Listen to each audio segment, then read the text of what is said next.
Isang magandang araw at magandang gabi sa inyong lahat mga kaibigan. Sa panibagong kabanata o ikalimang bahagi ng 10 na pinaka nakakatakot na video na nakuna ng kamera at sumikat sa internet, ay muli nyo na naman matutunghayan ng mga nakakilabot na pangyayari na naganap mismo sa iba't ibang panig ng mundo. Muling masindak, kilabutan at muling tatayo ang inyong mga balahibo sa inyong mapapanood. Ngunit bago tayo mag-umpisa, ay lubos po ako nagpapasalamat sa mga nanood at sumubaybay ng part 1, part 2, part 3 at part 4 ng bidyong ito. At para sa mga hindi pa nakakapanood, ay nag-iwan po ako ng mga links sa description box upang inyo mapuntahan. Salamat po. At kung bago ka pa lang sa aking channel at nagustuhan mong bidyong ito, ay maaari mong i-hit ang like, share, subscribe button at notification bell icon para lagi ka updated sa mga katatakutan at nakakilabot na video tulad nito. Umpisahan na natin. Ang ika-10 video sa ating listahan ay hango pa sa bansang Mexico. Ang isang lalaki ay naglakas loob na kunan ng isang miyembro na pinaghihinalaan niya mangkukulam mula sa isang liblib na kagubatan. Iniikutan ng mga miyembro ng mangkukulam ang kanilang alay at sabay itong dinadasalan ng ritual. Maya-maya pa ay napansin siya ng mga miyembro nito at bigla siyang hinabol. Panoorin natin ang nakakilabot na bidyong ito.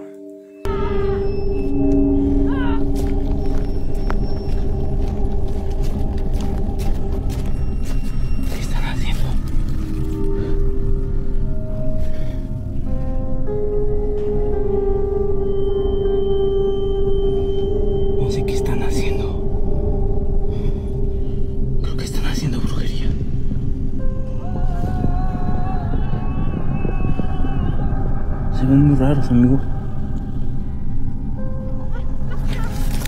¡Hey!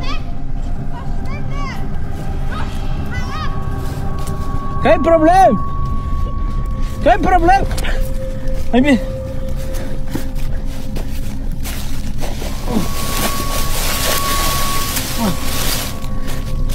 No mames, son una secta esto.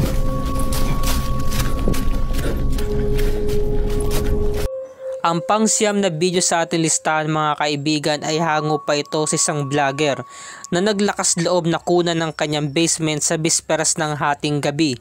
Ayon sa kanya, nakarinig siya di umano ng mga ingay na boses at pagkalabog nito. Bago siya bumaba ay nagsabi muna siya na bubuksan niya ang ilaw dahil sa pag-aakala niya na mayroong taong nakapasok sa loob ng kanyang bahay. Nang pagbaba niya ng basement ay nagmasid-masid ito sa buong paligid at maya-maya pa ay meron siya nasaksihan na nakakagimbal na pangyayari. Panoorin po natin ang nakakatakot na bidyong ito. Hello?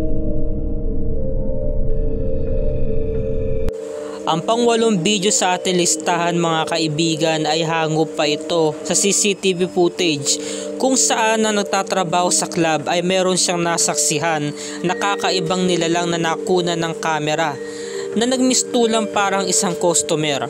Walang katao-tao sa loob at tanging siya lamang mag-isa. Gusto niya na sanang isarado ang buong club dahil sa sobrang takot. Panoorin natin ang video. Work by myself. There's no one here. DJ's not here. There's no girls here. There's no guests here. It's just me. I'm opening up.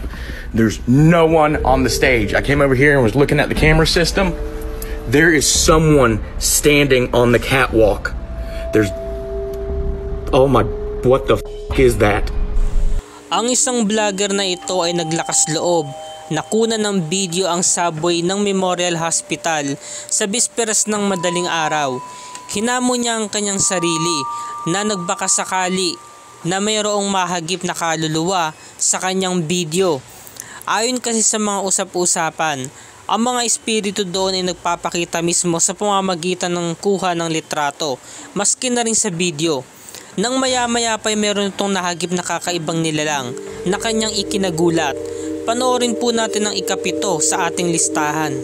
We're at Subway at Memorial Hospital, and there's been reports of ghost activity. Maybe we'll get lucky and capture a ghost. It's a ghost of a little girl. Oh my god, there she was!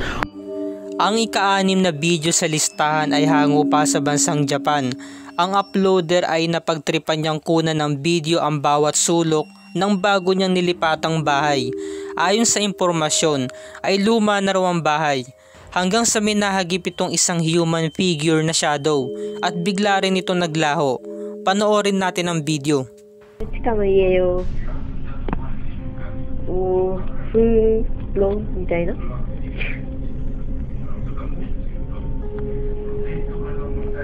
トイレ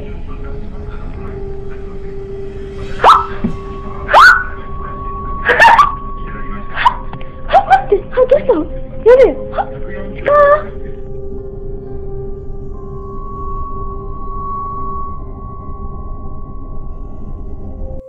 Ang bidyong ito ay aktwal na kuha ng mga media sa isang bansa sa Asya. Ito ay ang pagsapi at pagkontrol ng isang demonyo sa kaawa-awang lalaki. Panoorin natin ang pang-5 sa listahan.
Siyam na taon nang nakalipas nang maganap ang hindi maipaliwanag na pagkamatay ng isang dalaga na si Elisa Lam.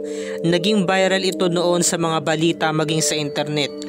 Burado na sa mga internet websites ang leak ng CCTV footage ng nakakakilabot na pagpapahirap kay Elisa ng isang demonyo sa elevator. Dahil case closed na ito ayon sa mga otoridad. Sinabi nila na nagpakamatay raw ito dahil may sakit ito sa pag-iisip. Ngunit kamakailan lamang ay kumalat ang deleted CCTV footage sa internet at pinaniniwalaan ng mga nakapanood na ito talaga ang dahilan ng kanyang pagkamatay. Panoorin natin ang pang-4 sa listahan.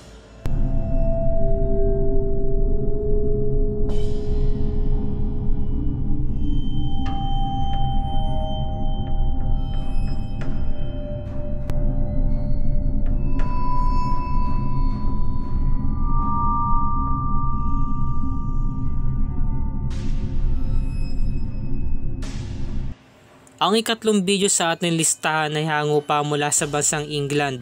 Ang uploader nito ay kinukunan niya ng video ang buong paligid ng katedral sa bisperas ng hating gabi nang bigla itong may nahagip na isang kaluluwa. Naging mausisa ang lalaki, nilapitan niya ito ngunit bigla itong naglaho. Panoorin natin ang nakakatakot na bidyong ito.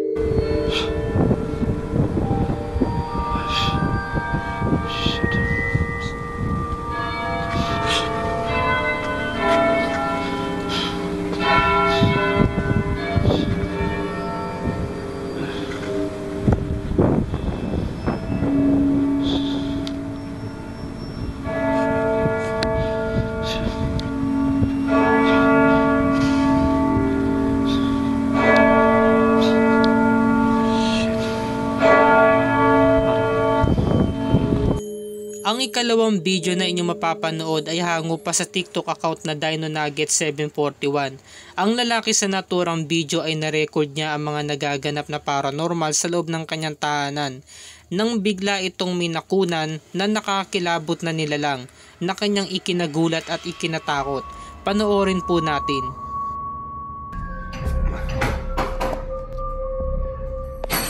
Fuck.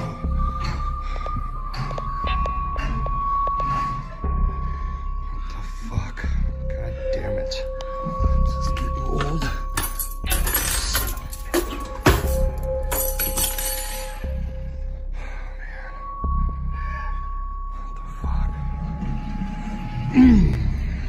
Shit! What the fuck? You gotta come out. What the fuck? Shit. Fuck this. I'm out of here.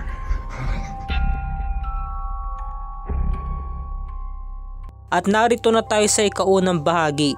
Ihanda ang sarili sa inyong mapapanood. Ang video na ito ay hango sa isang anonymous YouTube channel na ang isang babae ay naninirahan sa isang maliit na apartment sa bansang Netherlands ay meron itong kasamang kakaibang nilalang. Ayon sa impormasyon, noong taong 1923 pa daw itinayo ang naturang apartment at walang malinaw na historical background. Noong unang lumipat dito ang babae ay nakaramdam na raw siya ng paranormal sa loob ng kanyang nililipatan. Sinimulan niya mag-record ng video dahil ilang beses na raw ito nangyayari tuwing sasapit ang gabi. Panoorin natin.